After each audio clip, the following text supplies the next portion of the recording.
The Mythic banner for September 2020 is going to be out soon and features the usual 8% starting focus rate, with the non-focus rate being set to 0% permanently. The chances of getting any 5-star are higher, but trying to chase after one specific hero may be more difficult.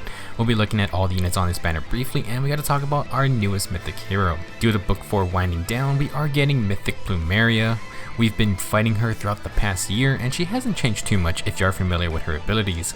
As a unit, Plumeria is a red mage flying dancer. She will be an Astra Mythic hero that grants bonus speed. Astra is the second offensive Aether Raid element, so Plumeria will be pretty valuable for the extra lift points, and she is a dancer support unit, so she can kind of take the place of Peony in her light seasons. Now, we don't have her final stats just yet, but the game does have a set stat line for these characters when they are enemy units. Largely, these numbers have been really close to their actual final stats when they release units, and that's been the case for Hel, Leif, and Thrasir. For Plumeria, she will probably have stats close to 39 HP, 38 attack, 18 speed, 16 defense, and 34 resistance. She will absolutely explode versus any physical damage, and an arrow will basically be a nuke to her as a flyer. Plumeria will be able to hit decently hard for a mage, and her res will probably be even higher than 34 if I had to guess. She is certainly not a main fighter.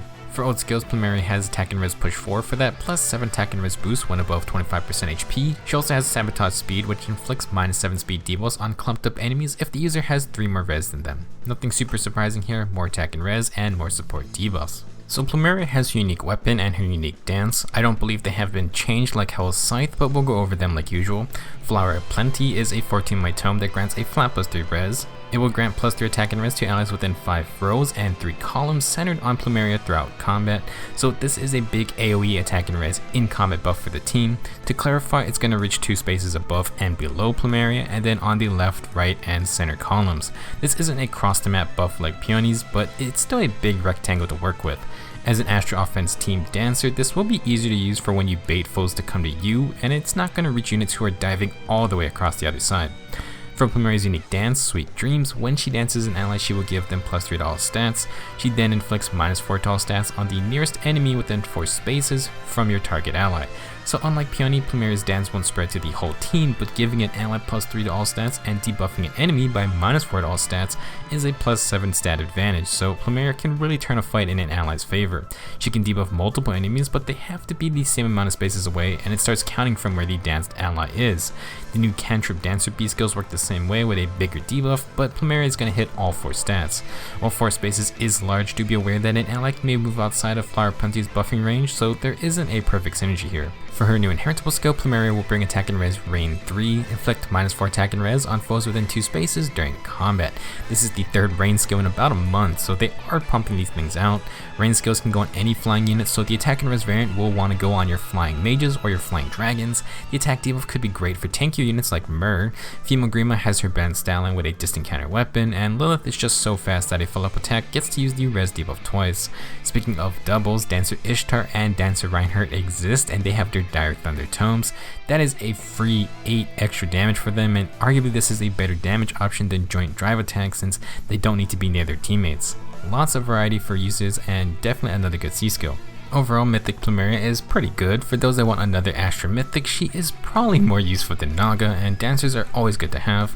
She can create some big stat advantages, but if you leave her side to make an attack, you may not get the slight attack and res boost.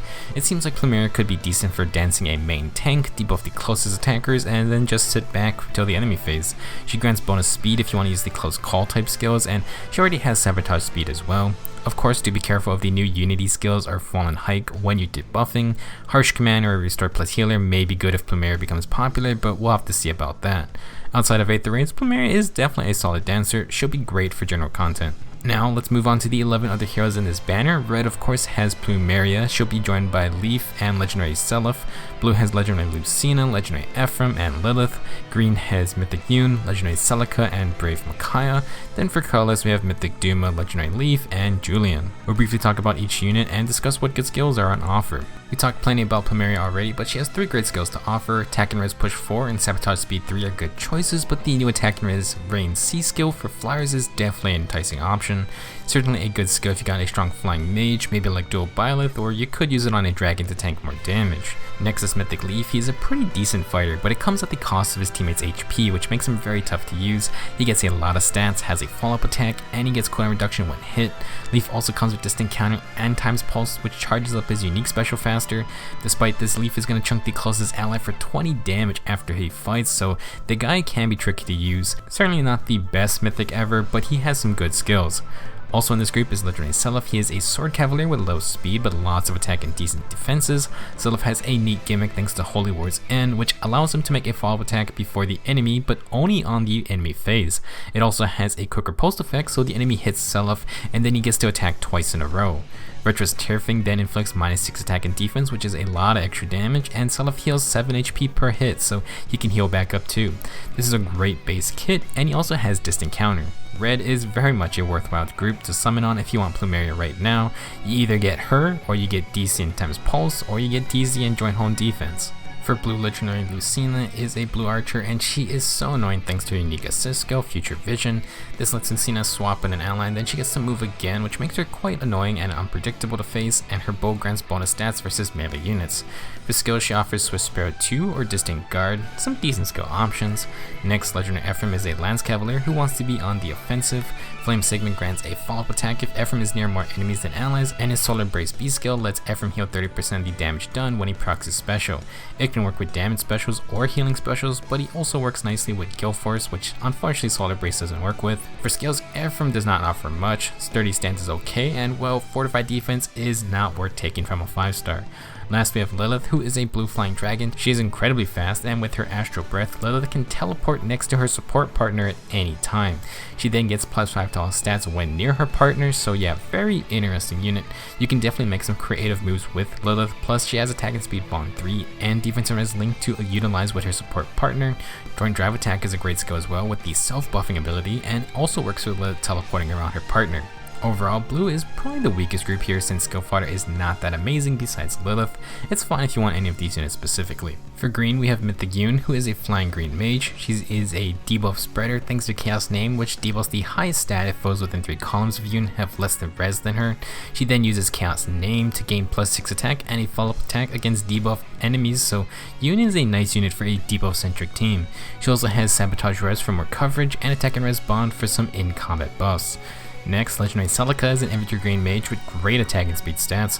Her Saintly Seraphim Tome deals true damage equal to 25% of the row's res stat, and she comes with Swift Sparrow 3 and attack and speed Oath for tons of damage and speed. Both are great skills to inherent. Her Soul Zofia combines no follow-up with Desperation, so if Celica can get in HP range, she is quite a player phase monster. Her main issue is getting there safely, so she may need some teammates for some defense and res buffs. Last is Brave Micaiah with Ghostly Yune again. She is similar to Mythic Yune as a green flying mage with good attack and res. Her Light of Dawn Tome is effective against cavalry and army units, plus it grants bonus stats based on which enemy stats are debuffed. Thanks to Yune's Whisper, Micaiah has a sort of sabotage attack and speed debuff skill, and she has a unique sacrifice assist which lets her heal up an ally. Attack and res bond 4 will neutralize attack and res debuffs during combat, so that's not a bad A skill to inherent.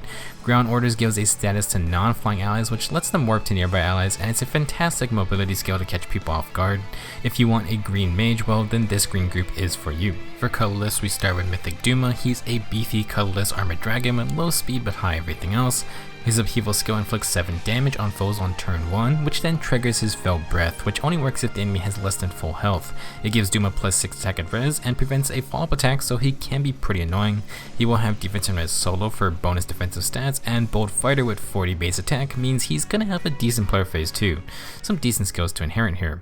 Next is legendary Leif, who is a colorless cavalry archer. Leif has a ton of attack, and his bow lets him attack twice all the time, so he's a scary unit if he gets to jump on you. Leif also has a unique special called Norinzio, which is a 3 cooldown Gale Force, and ranged units can't use Gale Force normally, so it's a neat ability. It will reduce his movement to 1 during the extra movement, but Leif will be able to finish a kill off, or he can kill another target. F-Strength is his unique B skill that heals Leif for 9 HP and reduces his cooldown by 1 on turn 1. Attack and Res Push 4 is a fine skill for shorter fights, and Defense Smoke can work with Norinzio. Last unit for today is Julian. He is a colorless infantry dagger unit with a lot of attack and speed, decent defense, and low res. He's an interesting dagger unit, although he only has an inheritable dagger, the Caltrip Dagger Plus. This weapon is effective against cavalry and has hardy bearing built in. Julian will have close foil, which has become an interesting alternative to close counter since range units don't really like getting hit by dragons anyway. He also has low attack and speed, which is a fantastic beast skill, and you can pick it up with close foil as a bonus. Fun unit and fun fodder skills. That's going to be it for this Mythic banner. Plumeria doesn't bring us any super new surprises, but she's an Astra Mythic and a dancer, so I'm sure some players will want to get her. I just realized that her Mythic battle is probably going to suck a lot, so that'll be interesting to face. Good luck if you are summoning on this banner later tonight, and I'm going to get back to playing more Genshin Impact. I'll see you guys soon.